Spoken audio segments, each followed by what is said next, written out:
तो हमने जाना क्या कि हम जो है वो महामाया की तरफ है। जब एक पर्दे का दो भाग है, हम महामाया की तरफ है और योग माया है वो कृष्ण की तरफ है। हम महामाया के अधीन हैं, उनसे ही घिरे हुए हैं।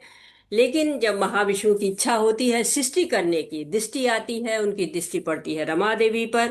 और रमा देवी के पास क्या आ जाता है? जीव आता है, काल आता है और इच्छा शक्ति आती है। इधर भगवान के जो है वो शरीर से ये गोल्डन एग निकलते हैं। और बहुत जगह तो आचार्य ये लोग ये भी कहते हैं कि ये जो बॉल है ये प्रकृति है और ये जो दृष्टि है ये पुरुष है, तो दोनों माता और पिता भगवान ही हैं, ऐसा भी बताया जाता है। और कहते हैं कि शिव जी एक दृष्टि पड़ती है और शंभू के जो है निर्माण होता है, शंभू के जैसे लिंग रूपी शंभू का निर्माण होता है। और वहां से फिर शिव जी के अंदर जो है वो रमा देवी से जीव और काल मिल जाता है। जीव और इच्छा शक्ति भी बच गई, क्योंकि यहाँ से हमको जीव शक्ति भी आई है, काल शक्ति भी आई है, इच्छा शक्ति भी आई है। लेकिन रमा देवी सौंपती है जीव शक्ति को, और काल शक्ति शंभू जी को सौंपती हैं। और फिर अपना विस्तार करती है माया देवी में, और इच्छा शक्ति जो है वो इनके पास रहती है। इच्छा शक्ति माया देवी के पास आ जाती है। तो अब विस्तार हो रहा है, महतत्व को दे देते हैं शिव जी, जीव और काल जो है महतत्व को देते हैं। और घड़ी की टिक टिक शुरू हो जाती है। अब घड़ी की टिक टिक शुरू हो गई तो ये बिरजा नदी के उधर का जो पार्ट है, ये बिरजा नदी के इधर जो पार्ट है आध्यात्मिक जगत। और इधर अब जो वो यहाँ तो है नहीं, अब ये काल यहाँ से इधर नहीं जाएगा, इधर तो सब कुछ बिना वर्तमान में ही रहेगा। इधर सब कुछ अब टिक टिक शुरू हो गई है, तो पास्ट फ्यूचर और प्रेजेंट सब बनना शुरू हो जाते हैं। तो सब शुरू हो गया, काल शुरू हो गया, टिक टिक शुरू हो गई। और ये काल अब नियंत्रण में किसके है? शंभू के नियंत्रण में है। वैसे तो सब कुछ भगवान के नियंत्रण में रहता है, लेकिन काल शक्ति भगवान ने दी है तो अभी शंभू के नियंत्रण में, इसीलिए इनको महाकाल भी कहा जाता है ना। इनके धाम को भी महाकाल धाम कहा जाता है। तो जीव महातत्व के पास है, इच्छा जो है वो माया देवी के पास है। तो क्या सब इदम से होता है? नहीं, पहले कवरिंग शुरू हो जाती है कि सब ये सात कवरिंग शुरू हो जाती है, क्योंकि ब्रह्मांड के ही पार्ट हैं। तो सात कवरिंग, उसी के हिसाब से सात कवरिंग होती है। तो सात का बड़ा महत्व भी एक तरह से कहते हैं कि जो हमारी त्वचा होती है वो भी एक तरह से कहते हैं कि सप्त धातुओं से बनी होती है। सात धातुएं होती हैं जिससे हमारी त्वचा बनती है। और एक वही प्रतिबिंब को मैं थोड़ा सा वो कह रही कि सात, अगर वैकुंठ में सात परतें हैं, तो यहाँ भी सात परतें बन रही हैं। और सप्त हमारी त्वचा की भी सात परतें बनती हैं। सात परतों से त्वचा भी हमारी बनती है, कभी हम सोच भी नहीं सकते इतनी पतली सी त्वचा। इसमें सात परतें होती हैं, मतलब सात स्तर होते हैं एक तरह से। एक रस का स्तर होता है, एक रक्त का स्तर होता है, फिर मांसपेशियों का स्तर होता है, अस्थि का स्तर होता है, मज्जा का होता है, और फिर मेदा फैट कहा जाता है उसका स्तर होता है, फिर एक शुक्र या शुक्र जो भी होता है उसका स्तर होता है। तो इस तरह से सात स्तर हमारे त्वचा के भी बन जाते हैं। आयुर्वेदिक आयुर्वेद में पढ़ते हैं धातुओं के सात स्तर, तो वो वहां पे कहते हैं कि सप्त धातु सप्त आवरण, ऐसा भी बोला जाता है। तो त्वचा में भी इसी तरह से सात छंद गायत्री के भी होते हैं। जब हम गायत्री के छंद, तो सात छंद होते हैं गायत्री के भी। हम सबके बारे में तो नहीं जानते हैं सारे गायत्री छंदों के बारे में, लेकिन हाँ कुछ के बारे में हमने यहाँ भी पढ़ा हुआ है, जाना हुआ है। तो जीव जो है महातत्व के पास है और इच्छा माया देवी के पास है। धीरे धीरे सात कवरिंग होती है। और सात परत ये भी जो है एक तरह से आ जाता है, क्योंकि अगर हम ये सोचें कि ये सात परत तो बन गए तो बड़े ऐसे डल से जैसे दिख रहे हैं, काले काले से हो जाते हैं। नहीं, जो ये गोल्डन एग है ये एकदम से काला काला सब हो गया, नहीं, ये भी बड़े जो है वो स्पेशल है, इतना आसान नहीं है ये। क्योंकि ये जो कवरिंग होती है ना ये भी बड़ी स्पेशल है। सारे अर्थ है, वाटर है, एयर है, इथर है, फाल्स ईगो है, महातत्व है। ये सब क्या होता है कि ये मूर्तिमान स्वरूप धारण कर लेते हैं। और इनके बड़े बड़े महल होते हैं, बड़ा सब पूरा इंतजाम होता है, इनका बड़ा ऐश्वर्य होता है। कहते हैं कि जो स्वर्ग लोक होता है ना, उससे भी ज्यादा ऐश्वर्य यहाँ पे होता है। और जब आप कैसे पता चला इसको कि कितना ऐश्वर्य होता है, कैसे कहेंगे? क्योंकि सब लोग कहेंगे कि अरे कैसे कह दिया।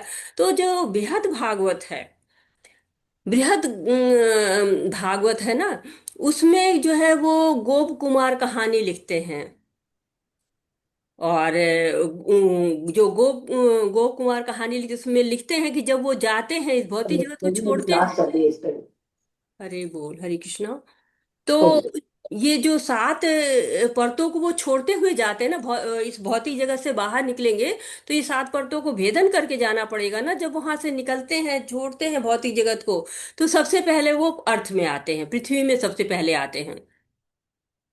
जब यहाँ पृथ्वी पे आते हैं, तो वो देख रहे हैं कि पृथ्वी की जो कवरिंग है, वो पृथ्वी बराह की प्रार्थना कर रही, उनको दिखाई देता है कि बराह की प्रार्थना करती हैं। वो कुमार देखता है, देखता है यहाँ तो बड़ा ऐश्वर्य है, नगर में सब लोग हैं और पूरा अच्छे से पूरी नगरी बसी हुई है, बहुत ऐश्वर्य होता है।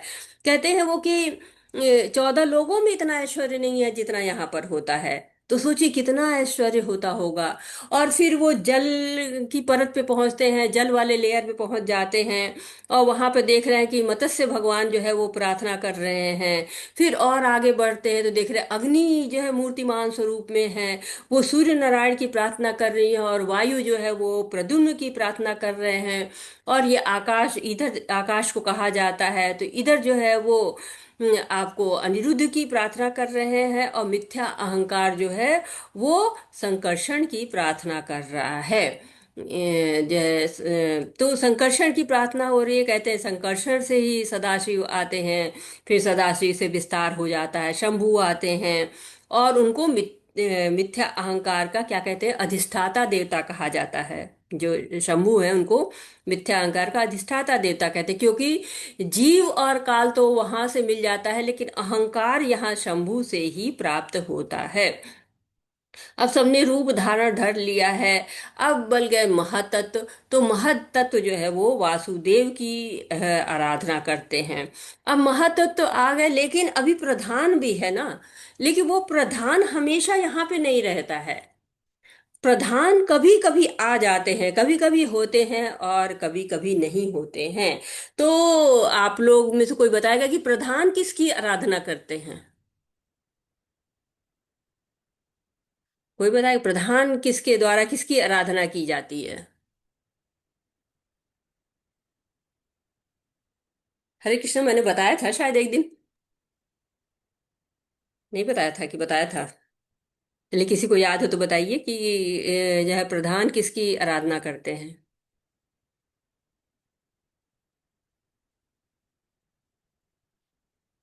प्रधान जो है वो विष्णु का जो मोहिनी मूर्ति होते हैं, उनकी आराधना करते हैं। तो मोहिनी मूर्ति हमेशा नहीं रहती है ना, वैसे ही प्रधान भी हमेशा नहीं रहते हैं, आते हैं जाते हैं। उनकी परत जो है वो परमानेंट नहीं होती, कभी कभी वो आ जाते हैं यहाँ पे।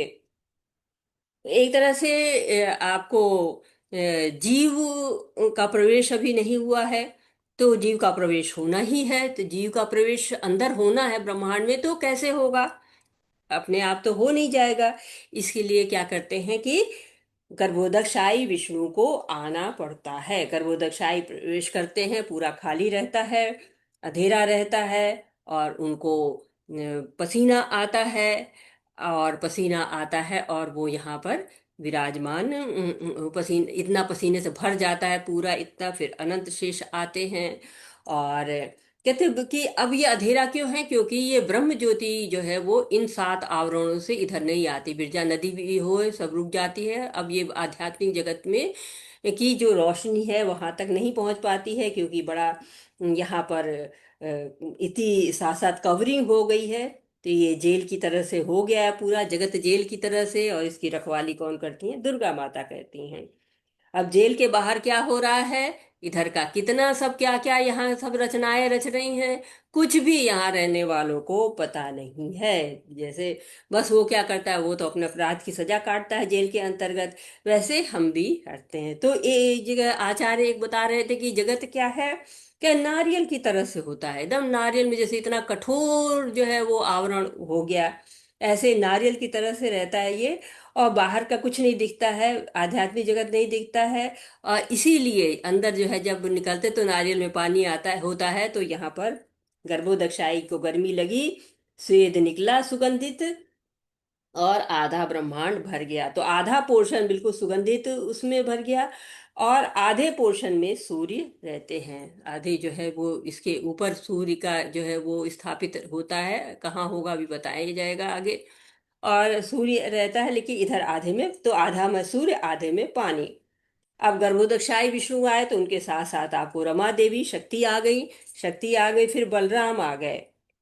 और बलराम जो है यहाँ पे का है, एकदम यहाँ पे देखिए, जब आप देखते हैं तो एकदम इसके पीछे जो भगवान बैठे हुए हैं, यहाँ पर देखिए ये बलराम जी यहाँ पर हैं, और ये अनंत के रूप में जो हैं बलराम जी। और फिर यहाँ पर भी वो विस्तार करते हैं, और यहाँ पर भी आ जाते हैं विस्तार करके। लेकिन ये जो विस्तार है, अब ये विस्तार में क्या अंतर है दोनों विस्तारों में, यहाँ के में वहां में। जो पहले बलराम से विस्तार, जो अनंत शेष जी थे, वो तो बलराम का विस्तार थे। और विष्णु तत्व है ना, क्योंकि बलराम जी विष्णु तत्व हैं, तो वो बलराम जी जो आपको बैकुंठ में दिखाई देते हैं वो भी विष्णु तत्व हैं। और ये जो बलराम जी हैं, ये विष्णु तत्व नहीं हैं। यहाँ पर आपने देखा कि ब्रह्मा जी भी जो है वो आए हैं, वो भी जीव तत्व हैं। और ये जो आपको अनंत जी आए हैं, ये भी एक जो है वो जो भू धारण की शक्ति है, वो शक्ति बलराम जी के द्वारा इनको किसी भी जीव को दे जाती है।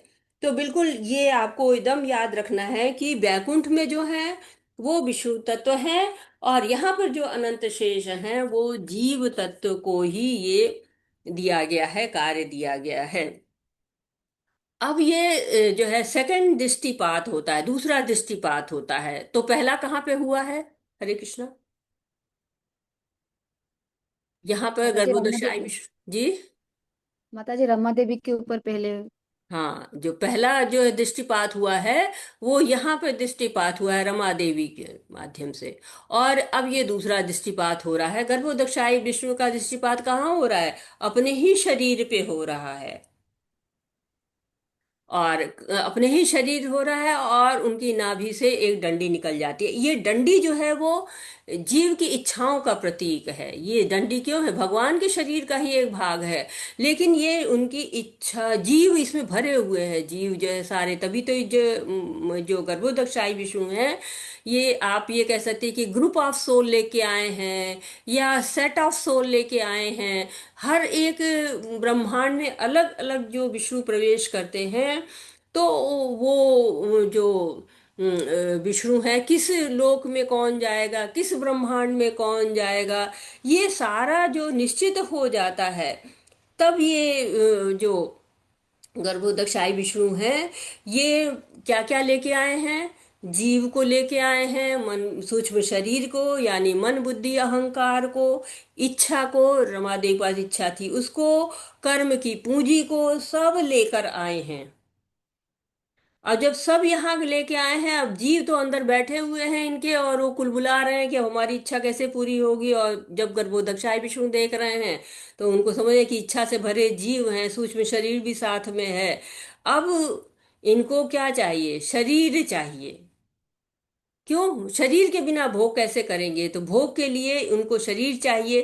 तो ये डंडी से ही जो है वो ये प्रकट होती हैं इच्छाएं, इस अंकुरित होती हैं, एक तरह से स्प्राउट्स बनता है ना, जैसे कि हम बीज को भिगो देते हैं, फिर उसको कपड़े में बांध के लटका देते हैं तो अंकुरित होते हैं ना, वैसे सारी जो इच्छाएं हैं वो अंकुरित हो रही हैं। तो ये फिर क्या बनता है उसके लिए? ये 14 लोक, और सारा सामान जितना भी सृष्टि होनी, ये सारा सामान इस डंडी में समाया हुआ है। जैसे होता है ना कि सब सामान रखा हुआ अलमारी में रख देते हैं, वैसे सारा सामान इसी में समाया हुआ है। तो 14 लोक दिख रहे हैं आपको। सबसे ऊपर क्या होता है कि वो ब्रह्मा जी का लोक होता है, ब्रह्मा जी सबसे ऊपर है। और हमारे लोक के चतुर्मुखी ब्रह्मा कहे जाते हैं। तो हर लोक में देखते हैं कि जितनी जरूरत होती है ना, उतने ही ब्रह्मा जी दिए जाते हैं। ऐसा नहीं है कि ढेर सारे इसमें इतने ब्रह्मा, ऐसा कुछ नहीं, जितनी जरूरत होती है। और ब्रह्मा जी जब आते हैं तो ये नहीं है कि उनके बिल्कुल ऐसा है कि चारों सिर मिल गए, नहीं, उनको ये सब बाद में मिलता है। कहते हैं कि महाविष्णु जी के लेफ्ट से विष्णु जी की सृष्टि होती है, जो महाविष्णु है। तो इनके लेफ्ट से गर्भोदक्षाय विष्णु आते हैं। और इनके वो दाहिनी तरफ से ब्रह्मा जी आते हैं। और भृकुटी से शंभु आते हैं। ये एक तरह से सब रचना होती है। जब ब्रह्म संहिता पढ़ते हैं तो ब्रह्म संहिता में आपको अ, ब्रह्म संहिता यहाँ है शायद। इसमें आप देखेंगे तो 14वें और 15वें श्लोक में इसको लिखा हुआ है।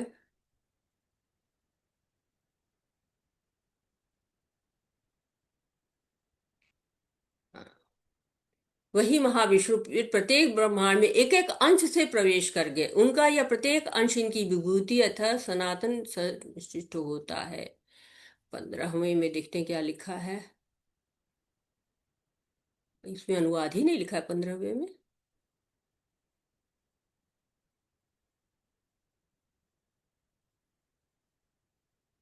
15वें में अनुवाद नहीं दिया हुआ है। माता जी। अतः विष्णु शुद्ध सत चिच्छ शक्ति से महाविष्णु के वामांग में प्रकट होते हैं। विष्णु ही ईश्वर रूप में प्रत्येक जीव के अंतर्यामी परमात्मा है। वेदों में उन भगवान को परिमाण अंगुष्ठ मात्र वही पालन करता है। ये जो है क्षीरोदक्षाई विष्णु का जो है वो वर्णन हो रहा है। और व्यष्टि अंतर्यामी श्री हिरण्यगर्भ रूप भगवत दस प्रजापति चतुर्मुखी ब्रह्मा से प्रमुख है। मुझे लग रहा है कि मैंने गलत याद किया, यहीं कहीं पे है कि जो है वो एक अंग से आते हैं ब्रह्मा जी और दूसरे अंग से विष्णु जी आते हैं। एक तो यहाँ बाएं अंग से विष्णु वामांग से प्रकट होते हैं, ये तो है यहाँ पर। फिर देखूंगी मैं फिर कि ब्रह्मा जी का यहाँ पे नहीं, लेकिन लिखा है, ये तो मुझे याद है। फिर हम अगली बार देख लेंगे इसको। माता जी, हमने तो इसे सुना है कि ब्रह्मा जी भगवान के नाभि से ही उत्पन्न हुए हैं। हाँ माता जी, वो तो आप सही कह रहे हैं, लेकिन जो हिरण्यगर्भ ब्रह्मा जी हैं, वो भगवान के अच्छा अंग से प्रकट होते हैं। अच्छा अच्छा।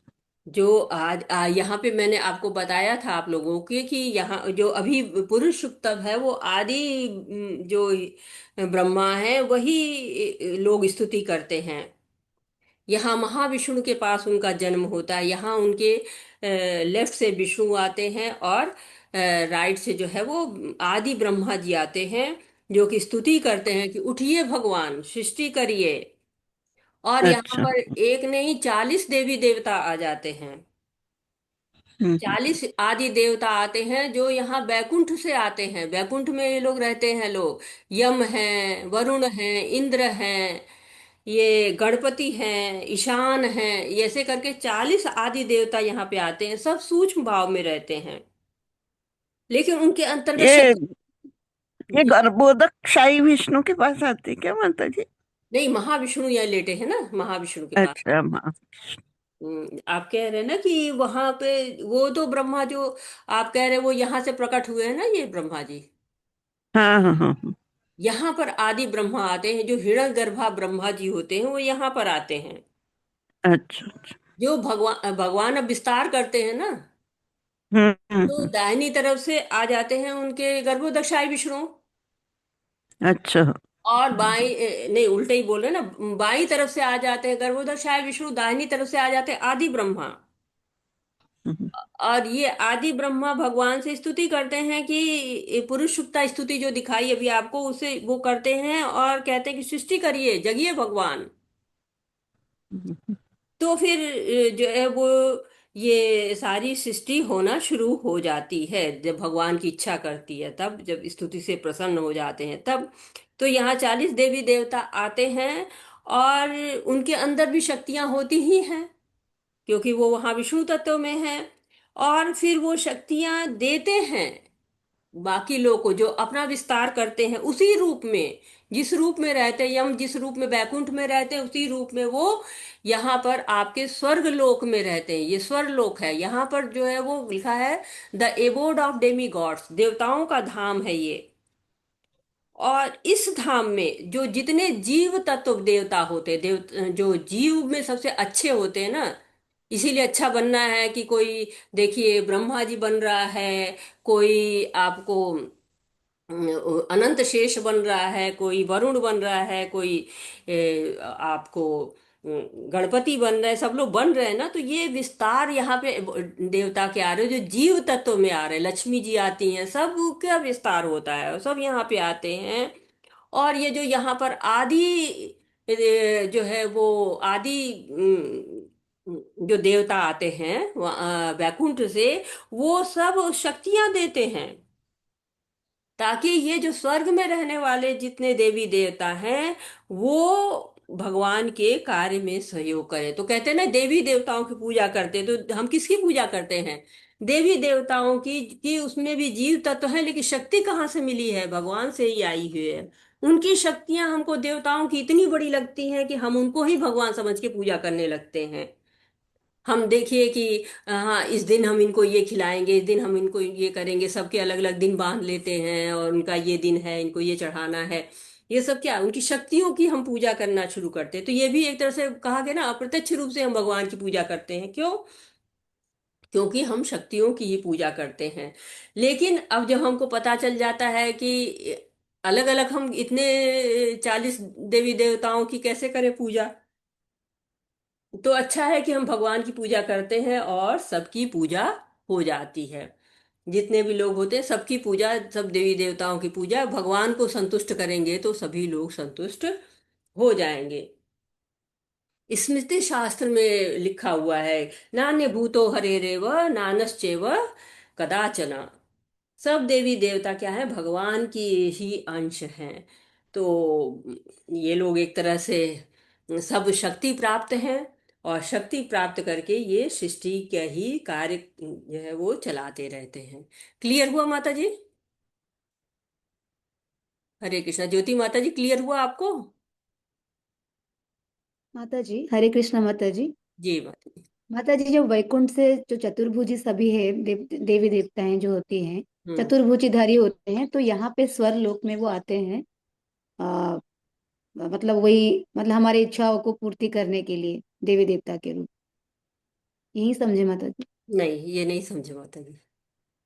ये समझना है कि वो आते हैं, यहाँ पे रहते हैं, वो अंदर नहीं जाते हैं। अच्छा। जो जी। वैकुंठ से देवी देवता आ गए वो यहीं पे रहते हैं सूक्ष्म तत्व के रूप में। फिर, भगवान महाविष्णु के। हाँ, फिर जी जो जी जीव जी। तत्व होते हैं, जो अच्छे जीव तत्व होते हैं, वो जी। यहाँ पे जो विस्तार करते हैं वो जीव तत्व हो जाते हैं, और वो यहाँ पर आते हैं, उनको शक्तियां दी जाती हैं। जो इच्छा करते हैं माता जी जीव तत्व के हिसाब से, ये पृथ्वी लोक में ही आते हैं, मतलब सॉरी यहाँ पे स्वर में, स्वर लोक। जो अच्छे जी जीव जी होते हैं उनको वो अपना जी रूप देते हैं, उनको वो अपनी शक्तियां देते हैं। अब क्लियर जी हुआ? माता जी समझ गई। जी जी माता जी क्लियर हुआ ये माता जी। 40 देवी देवता अपना रूप और अपनी शक्तियां जीव को देते हैं, और वो जीव यहाँ देवता रूप में रहते हैं, और उस देवता रूप में स्वर्गलोक में रह के इस सृष्टि को चलाने का कार्य करते हैं ना। वरुण देवता पानी देते हैं आपको, और साथ ही जो गणपति देवता है सारे कार्यों, विघ्नहर्ता कहा जाता है, सारे कार्यों का विघ्न हरते हैं। लक्ष्मी देवी जो है वो धन देती हैं। ऐसे जो अलग अलग देवता हमने पढ़े हुए हैं ना, हाँ, एक एक क्या जी डिपार्टमेंट देवता माता जी। है। को दे देते हैं। जी। एक एक डिपार्टमेंट एक एक भगवान को हाँ, दे एक एक देते हैं। डिपार्टमेंट हम देते हैं। वो जो आपको भागवतम है ना, उसमें लिखा हुआ है कि कौन सा डिपार्टमेंट किसको मिला हुआ है, किसके लिए किसकी पूजा करें, ये पूरा सब एक तरह से हम पढ़ते हैं ना जब भागवतम, तो उसमें लिखा हुआ है ना। हाँ। आप लोगों सब लोगों ने पढ़ा होगा। और कि कौन कौन से देवता किसकी पूजा करते हैं, जब हम उन देवताओं को पूछते हैं, बहुत लंबी लिस्ट भागवतम में दी हुई है कि इस कार्य के लिए ये देवता है, इस कार्य के लिए ये देवता हैं। ऐसे हम्म। बहुत सारा लिखा हुआ है। और अ, इसीलिए जो लोग को जरूरत होती है, भौतिक भोग जिनको चाहिए होते हैं, जो भौतिक भोग खाना चाहते हैं, वो लोग क्या करते हैं, वो लोग इन्हीं देवताओं की पूजा करते हैं। कहते हैं कि सौभाग्य चाहिए होता है तो दुर्गा जी का करिए, शक्ति चाहिए होता है तो अग्नि की देव की पूजा करिए, और पैसा चाहिए तो लक्ष्मी जी। अन्न चाहिए होता है तो अदिति को, अदिति जो है वो सारे अन्न भंडारण करती हैं वो। और यह ज्ञान चाहिए होता है तो विष्णु से चाहिए, आध्यात्मिक ज्ञान चाहिए होता है तो ऐसे भोग चाहिए होता है तो चंद्रमा उसके लिए बहुत अच्छे होते हैं, दीर्घायु चाहिए होता है तो अश्विनी कुमार। ऐसे ही सब बताया गया है कि इनकी आप पूजा करते रहिए तो आपको सब मिलेगा। बहुत लंबी लिस्ट वहां पे है कि इसीलिए कहते हैं ना कि देवताओं की पूजा करेंगे तो आपको भौतिक चीज मिलेगी शाश्वत। अगर आपको चाहिए होता है कोई चीज की शाश्वत मिले, तो फिर वो उसके लिए आपको शाश्वत विष्णु की पूजा करनी होती है। तो एक तरह से आप देखिए कि ये अब ये अंकुरित तो हो रहे हैं सब। यहाँ तक तो क्लियर हो गया है ना, हरे कृष्णा? हाँ मत। जी माता जी, माता जी और एक मेरा जस्ट एक हाँ, बताइए। शंका है माता जी। जी। माता जी, एक ही आपने बताया कि भी प्रधान के बारे में बताए, अभी महतत्व बताए। तो माता जी, प्रधान जो होते हैं, जैसे हमने भगवत गीता में पढ़े थे कि वो अव्यक्त अवस्था होता है, जो तीनों गुणों के अप्रकट अवस्था होते हैं। हम्म। अभी महत तत्व है जो इनके अधिष्ठाता देव होते हैं, वासुदेव होते हैं। जी जी जी। तो अभी माता जी अभी बताए कि आप की प्रधान जो है वो हर वक्त प्रकट नहीं होती। वो जैसे कि उन मोहिनी रूप को ही वो पूजती है। तो आराधना इसीलिए करते माता जी हैं। आराधना करती है जी हम्म। मोहिनी रूप को। तो हम्म। मोहिनी रूप भी हर वक्त प्रकट नहीं होते हैं, तो जब हम्म। वो मंथन हुआ था, तो माता जी उस दोनों में हम कैसे समझें मतलब एक बार और थोड़ा बताएंगे प्रधान और महत्त्व। हाँ, प्रधान और महातत्व में आप ऐसे ही अंतर होता है जैसे कि बीज डिब्बे में रखे रहते हैं, वो प्रधान तत्व है। मतलब तीन गुण हैं, लेकिन वो कार्य नहीं कर रहे हैं, अव्यक्त अवस्था है उनकी, व्यक्त नहीं हुए हैं। लेकिन उन्हीं बीज को पानी में डाल दिया जाता है, भिगो देते हैं, अंकुरित हो जाते हैं, तो व्यक्त अवस्था कही जाती है। क्योंकि अब वो कार्य करना शुरू किया, अब वो उसमें से आपको पहले दो पत्ती निकलेगी, फिर तीन पत्ती निकलेगी, फिर ऐसे पूरा पेड़ बन जाएगा ना। जी कार्य माता होता जी हाँ। है। लेकिन अगर डिब्बे में आपने बंद करके रखा हुआ है बीज को, चना है आपको, मूंग है, उड़द है, कुछ भी है, तो वो नहीं ना अंकुरित होगा। वो ऐसे पड़ा रहेगा, सालों साल नष्ट हो जाएगा, लेकिन वो कार्य नहीं, व्यक्त नहीं होगा वो।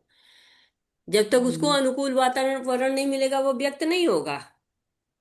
तो वैसे ही प्रधान हम्म, होता है। प्रधान तीन गुणों की अव्यक्त अवस्था है, वो तब तक व्यक्त नहीं हो सकती है जब तक कि यहाँ से दृष्टि नहीं पड़ती है, जब तक उसमें काल नहीं आ जाता है। जब काल शक्ति आती है तब जाके वो महातत्व जो है वो, कहते हैं ना शंभु प्लस काल। शंभु जो हम्म, है वो काल लेके आते हैं। शंभु तो एक लिंग है, जब काल लेके आते हैं ऐसा कहा जाता है। जनरल भाषा में बात कर रहे हैं, साधारण भाषा में लोग कहते हैं इस तरह के कि शंभु काल लेके आते हैं, तब जाके ये सृष्टि बनना शुरू हो जाती है, इसीलिए पिता कहा जाता है उनको। तो वही चीज है, जब दृष्टि पड़ती है, शंभु का रूप धारण करते हैं, वहां से जीव शक्ति लेके, काल शक्ति लेके, इच्छा शक्ति लेके चलते हैं, तो शंभु को मिल जाती है यहाँ से, रमा देवी के पास से जीव शक्ति और काल शक्ति मिल जाती है। और वो जब प्रधान तत्व पे एक तरह से डालते हैं, तो फिर वो महातत्व में अंकुरित हो जाता है। अब उसको मिल गया, एक अनुकूल वातावरण मिल गया, अनुकूल वातावरण मिला, काल मिल गया, तो फिर वो अंकुरित होना शुरू हो जाता है। वैसे अब वो क्या बन गया, वो महातत्व बन गया। क्लियर माता जी? जी माता जी बहुत बहुत धन्यवाद, क्लियर हो गया। तो ये एक जो है प्रक्रिया होती है जिसके द्वारा सृजन शुरू होता है। सृजन हो नहीं गया, सृजन शुरू होता है। ब्रह्मा जी जब आ गए यानी कि यहाँ आदि देवताओं ने अपना किया, विस्तार किया, तो सबसे पहले जो जीव थे वो ब्रह्मा जी आ गए, शक्तियां लेकर आए हुए हैं, अंधेरे में आ गए हैं नाल के साथ। अब समझ में नहीं आ रहा है। दो चीज लेके आए ब्रह्मा जी के पास, दो चीजें हैं। एक इच्छाएं होती है ना, जीव इच्छा लेके आता है, ब्रह्मा जी भी इच्छा लेके आए, बड़े पुण्यवान जीव हैं, बड़े जो है वो हैं। संस्कार तो उनके अंदर भी आए हुए हैं ना, बिना संस्कार के तो वो भी नहीं आए हैं। संस्कार उनको भी है साथ साथ में, तो उनके संस्कार के कारण जो है अब वो कर्म भी लेके आए हैं, मन बुद्धि अहंकार भी लेके आए, इच्छाएं भी लेके आए, सब लेके आए हैं वो। ऐसा जहां तक है कि 23 में है ये चीज, कि वो सब लेके आते हैं अपना।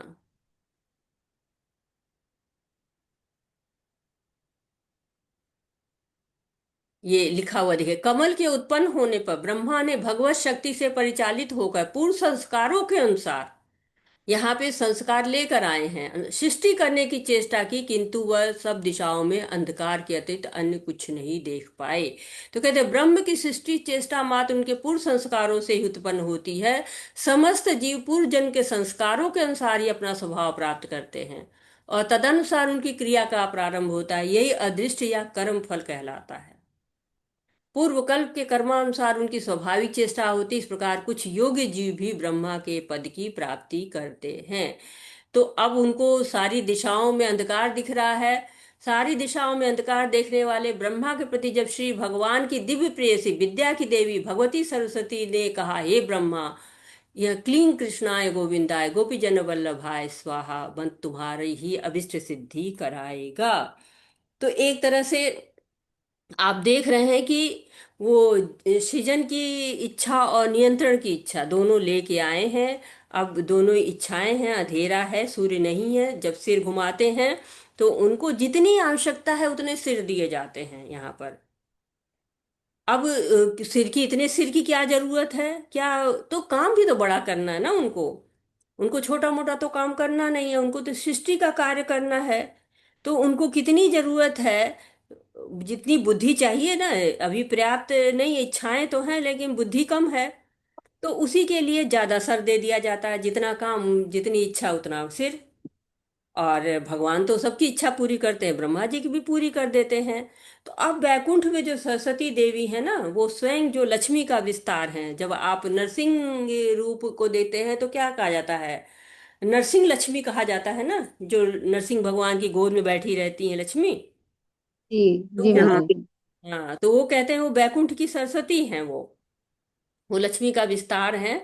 भगवान के साथ जो उनकी पत्नी है सरस्वती हैं, उनको वो जो स्वर्ग से मतलब वो स्वर्ग में आती हैं एक तरह से विस्तार करके।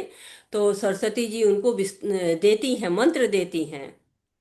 आप माता जी। ब्रह्म संहिता की जो बुक है, जो बहुत पुरानी बुक है, अभी जो नई आई है वो तो थोड़ा बदल गई है। तो वो जो बुक आई हुई है उसमें जो है वो है, वर्णन थोड़ा है, उसके मुख पृष्ठ पर फोटो बनी हुई है। तो उस माता जी मतलब रमा देवी का विस्तार है सरस्वती देवी। सरस्वती देवी बैकुंठ से आई है, लक्ष्मी देवी का विस्तार है। लक्ष्मी जी का विस्तार है। जो कहते हैं कि नारायण लक्ष्मी जिसको कहा जाता है, वो नरसिंह लक्ष्मी जिसको कहा जाता है ना, जी।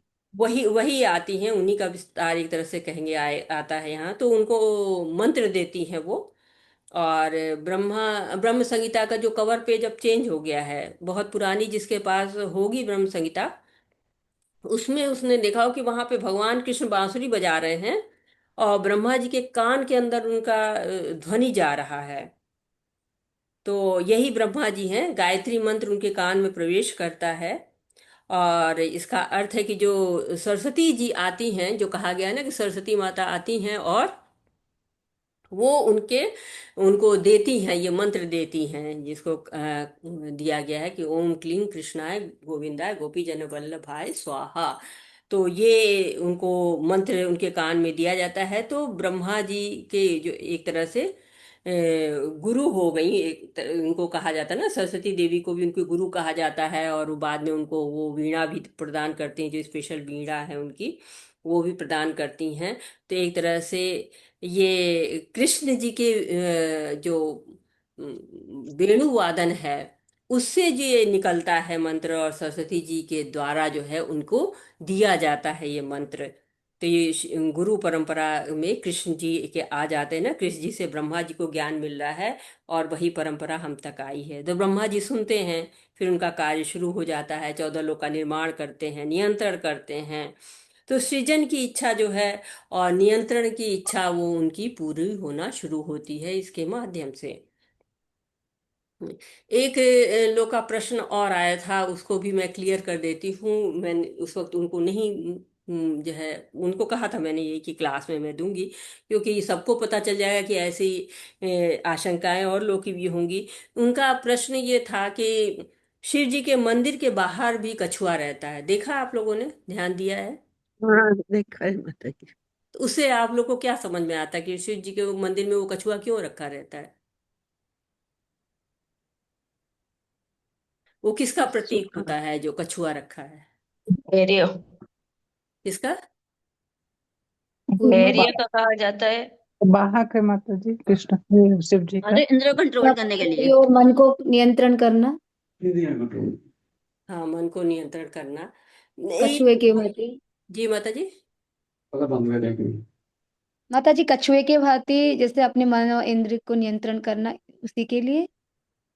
हाँ, पता तो नहीं ये माता। बहुत से लोग, उनको लगता है कि ये कुर्म अवतार हैं। बहुत से लोग कछुआ देख के सोचते हैं कि ये कुर्म अवतार है भगवान का।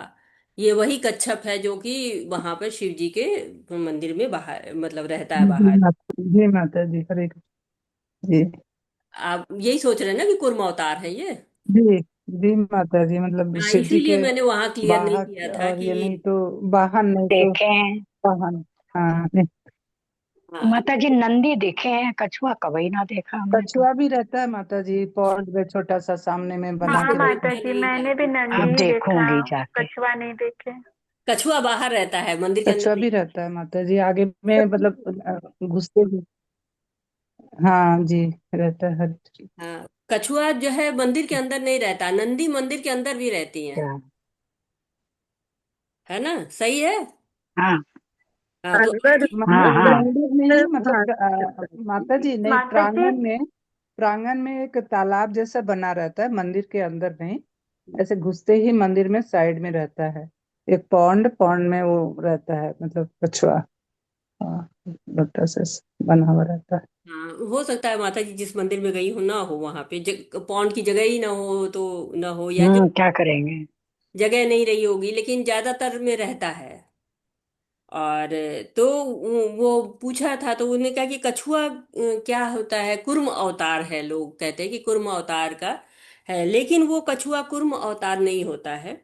वो कछुआ हमारा प्रतिनिधित्व करता है, जीव का प्रतिनिधित्व करता है वो, कि क्योंकि तुम खा लो।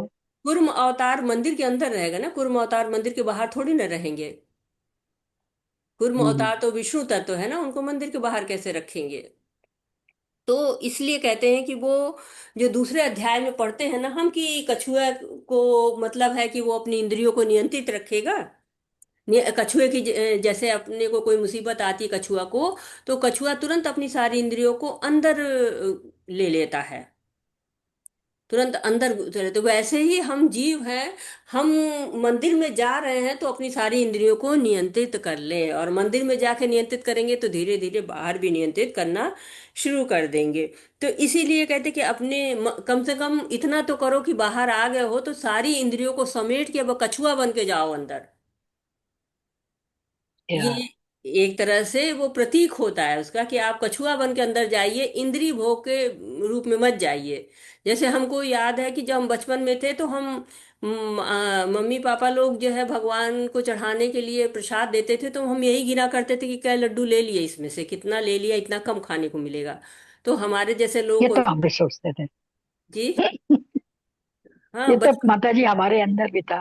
हाँ, बचपन में ऐसा ही मेरे अंदर तो था। आधा उछाल के आधे लड्डू निकाल लेते थे, ज्यादा हाँ, जरा मेरी से सारी बचते थे। जान ही निकल जाती थी उन लड्डुओं के साथ ही। ये ये तो मतलब, सही बात कही आपने। तो वो चीज नहीं होनी चाहिए, उतना आसक्ति छोड़ के जाइए बाहर, अंदर अगर उनके। पंक्ति में माता जी अभी भी है। नहीं, अब नहीं रह गई है। अब तो मतलब ऐसा नहीं रहता। मोस्टली पहले जो प्रसाद था तो वो लगता था कि अपने खाने के लिए, अब लगता है कि नहीं, प्रसाद हाँ, बांट। अब तो खर अपनी भावना चेंज हो गई, लेकिन मंदिर में अभी भी वही उछाल के निकालना। माता वो जी अभी भी उनका बहुत कर्म कोई है। ऐसे हैं।